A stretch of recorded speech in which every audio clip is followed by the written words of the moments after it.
श्री स्वामी समर्थ. श्री गुरुदेव दत्त. बघा, प्रत्येक व्यक्तीच्या आयुष्यामध्ये ना अडचणी ह्या येतच असतात. प्रत्येकाच्या आयुष्यामध्ये सुखानंतर दुःख आणि दुःखानंतर सुख हे येतच असतं. कोणावर कधी वाईट वेळ येईल हे आपण सांगू शकतो का? कोणीच सांगू शकत नाही की कोणावर कधी वाईट वेळ येईल. पण आपण एवढं तर करू शकतो की ते आपल्यावर वाईट वेळ येऊ नये त्यासाठी आपण काळजी तर घेऊ शकतो. किंवा आपल्या आयुष्यामध्ये जो काही वाईट काळ आला आहे तो आपल्या आयुष्यातून दूर व्हावा, तो लवकर निघून जावा, त्यातून आपली सुटका व्हावी, ते दिवस बदलायला हवे असं जर का तुम्हाला वाटत असेल किंवा आपल्यावर वाईट वेळ येऊ नये असं जर का तुम्हाला वाटत असेल ना, तर स्वामी प्रकट दिनापर्यंत तुम्हाला हे काम नक्की करायचं आहे. ते काम कोणतं आहे, कधी करायचं, कसं करायचं, सर्व माहिती मी या व्हिडिओमध्ये दिलेली आहे. बघा, कृपया करून हा व्हिडिओ खरंच तुमच्या भल्यासाठी आहे. मी कोणी नाहीये तुमचं भलं करणारी. मी फक्त एक स्वामी भक्त आहे आणि मला वाटतं की जो काही मार्ग स्वामी दाखवतात तो मार्ग तुमच्यापर्यंत पोहोचायला हवा. त्यामुळे मी हा व्हिडिओ बनवत आहे. तर तुम्ही हा व्हिडिओ कृपया करून शेवटपर्यंत नक्की बघा आणि जो काही मी उपाय सांगत आहे ना, तो तुम्ही नक्की करा. तुम्हाला बघा 100% म्हणजे खरंच तुम्हाला या उपायाचा अनुभव येणार आहे. बघा, 20 मार्च रोजी स्वामी महाराजांचा प्रकट दिन अगदी जवळ आलेला आहे आणि भरपूर स्वामी भक्तांनी प्रकट दिनानिमित्त प्रकट दिनाचं औचित्य साधून श्री स्वामी चरित्र सारामृत या ग्रंथाच्या 21 दिवसाच्या पारायणाला सुरुवात केलेली आहे. सोबतच काही स्वामी भक्त लिखित नामजपाची देखील सेवा करतात. जशा वेळ मिळेल, जसा टाइम मिळेल त्याप्रमाणे प्रत्येक स्वामी भक्त हा सेवा करत असतो. पण असे देखील खूप स्वामी भक्त आहेत की त्यांना स्वामींची सेवा करू वाटतेय, पण त्यांच्याकडे वेळ नाही आहे. सांसारिक कामामुळे असू द्या किंवा काही अडचणी असतील आयुष्यामध्ये त्याच्यामुळे असू द्या, लहान मुलं आहेत त्याच्यामुळे ते करू शकत नाही आहेत, तितका वेळ देऊ शकत नाही आहेत. तर त्यांना सांगेल, भले तुमच्याकडून मोठी काही सेवा स्वामी चरित्र सारामृताची पारायणाची असू द्या किंवा मग लिखित नामजपाची असू द्या किंवा इतर कोणती जरी सेवा शक्य होत नसेल ना, तरी तुम्ही नामस्मरणाची सेवा तरी नक्की करायला हवी.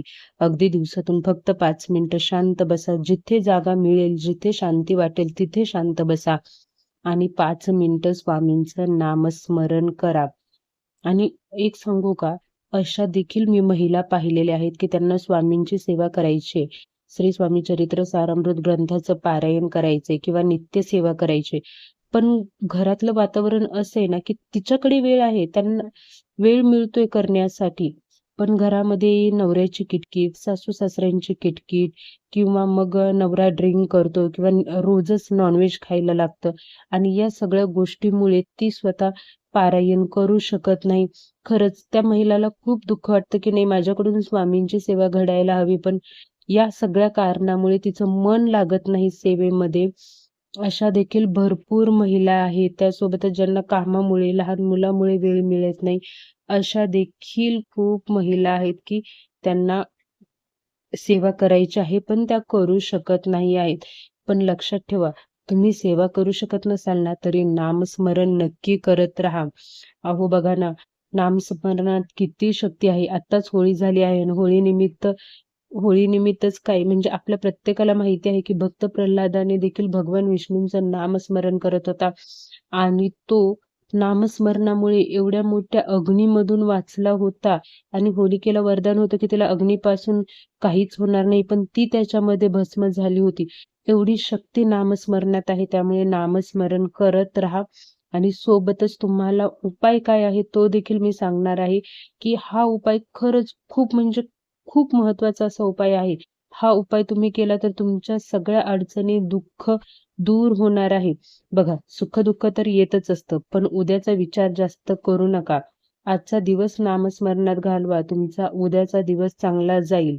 आणि जर का काहीही करून तुमच्या अडचणी संपतच नाही, तर काय करायचं आहे तुम्हाला? केंद्रात जायचं आहे.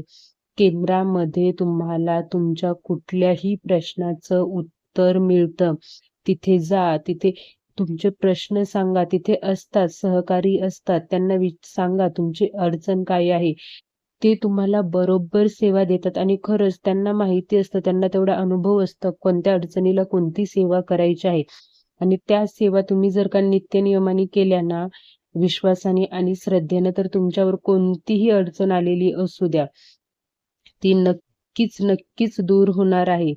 बघा, कर्ता आणि करविता ते आहेत. महाराज तुमच्याकडे पाहत आहेत.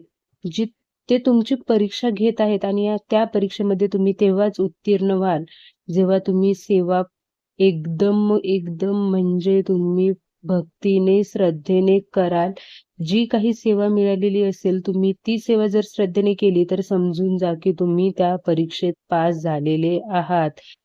आणि हां, एक गोष्ट कायम लक्षात ठेवा. तुम्हाला केंद्रातून सेवा सांगितली आणि तुम्ही घरी आले की त्याचा बोबाटा म्हणजे याला त्याला सांगत बसायचं नाही, की मी केंद्रात गेली होती, मला ही सेवा सांगितली आणि मी ही सेवा करणार आहे.